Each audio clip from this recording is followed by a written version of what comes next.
Today I'm talking about something a little different.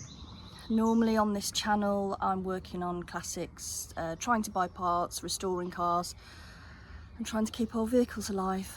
But today I'm talking about a situation that has ended up with me having to issue a county court claim.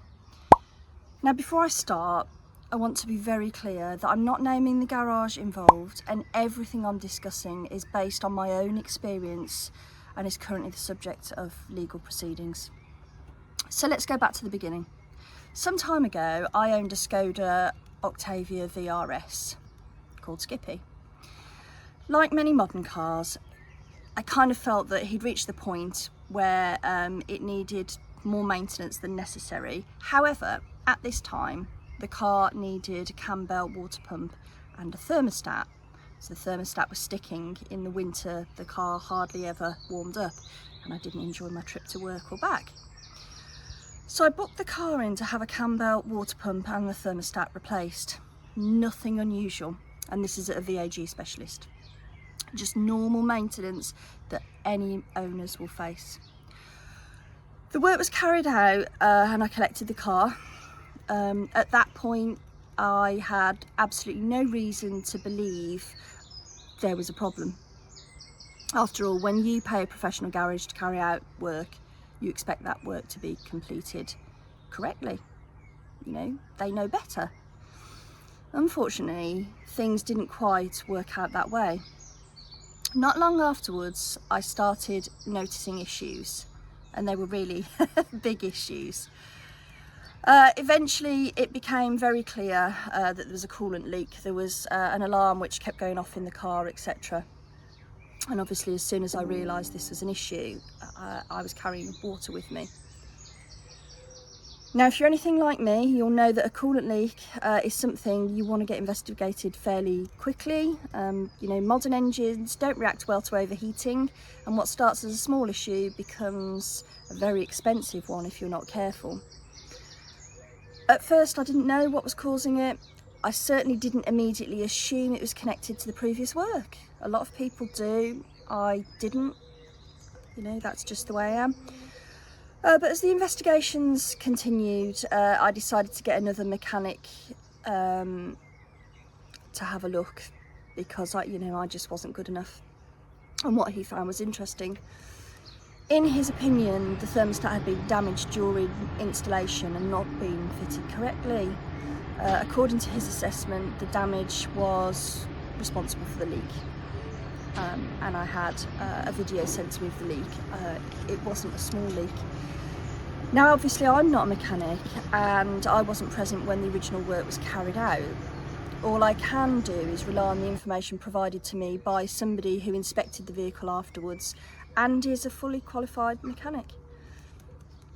Naturally I was concerned, so I started documenting everything, and I had photos, videos, and obviously I'd kept the messages which I had sent to the original garage that carried out the work, and anything that might help me understand what had happened, because at this point I was genuinely wanting to resolve the issue. I wasn't thinking about court, I wasn't thinking about legal action, I simply wanted a response. So towards the end of April, I wrote to the garage involved. In that letter, I set out my concerns and I requested a response within 5 working days, and I thought that was reasonable. If somebody has concerns about work you've carried out, surely the first step is to have a conversation. Unfortunately, I didn't receive a response. Nothing, no explanation, no discussion, no attempt to resolve matters, and that's where things became frustrating, because mistakes happen. Nobody's perfect, you know, and everybody accepts that. Garages are run by human beings, and human beings sometimes get things wrong. The issue for me wasn't simply the alleged workmanship, it was the complete lack of engagement afterwards, the being ignored, nothing happening, treated like, you know, you didn't exist. And meanwhile I had a car to deal with.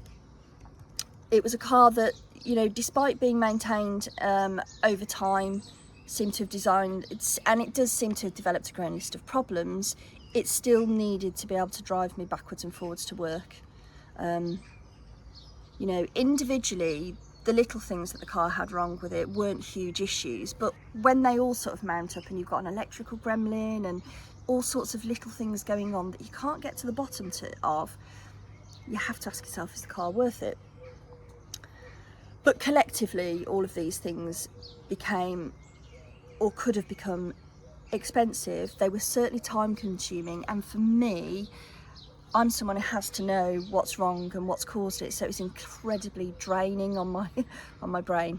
So eventually I'd made the decision to sell the vehicle. The frustrating part is that I sold it as spares or repairs. I wanted to be perfectly honest with people. You know, you didn't want someone to buy it and then for, you know, it just to start playing up and the electrical gremlin started. So I sold it as spares and repairs, and I listed virtually everything I knew about the vehicle. And I know that sounds strange considering the amount of money and effort that I'd spent on it maintaining it, but you know, you have to be genuine. There's a lot of scammers on Facebook Marketplace, and I am not one of them. And probably, you know, many of you watching will have been there yourselves. You keep fixing things, another issue appears, you fix that, something else appears, and eventually the enjoyment just disappears. So the car went, but the dispute didn't. So after receiving no response to my letter, which was weeks by the way, I eventually reached the point where I felt I'd exhausted any reasonable options available to me, and as a result I issued county court proceedings in the middle of June. The claim itself was just over £300. Now some people might say that's not a huge amount of money, and they're right, but added with the amount that I'd paid for the car to be fixed, then the amount that had to be claimed again for the car to be fixed, it all adds up. But it's never really been about the amount. For me, it's about the accountability. If we pay for professional services, we should be entitled to expect those services to be carried out with reasonable care and skill. Equally, if concerns are raised afterwards, it's reasonable to expect some form of response.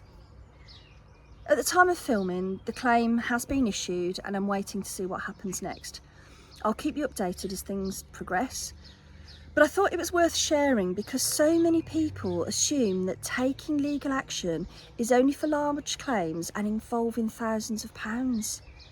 Sometimes it isn't. Sometimes it's simply about standing up for yourself when you genuinely believe that something isn't right. Have you ever had a dispute with a garage? Were you able to resolve it, or did it end up going further? Let me know in the comments below. If you'd like updates on this story, make sure you're subscribed because I'll keep you informed as the case develops and comes to an end. Thank you ever so much for watching. I know it's been a bit different today, and I'll see you all in the next one.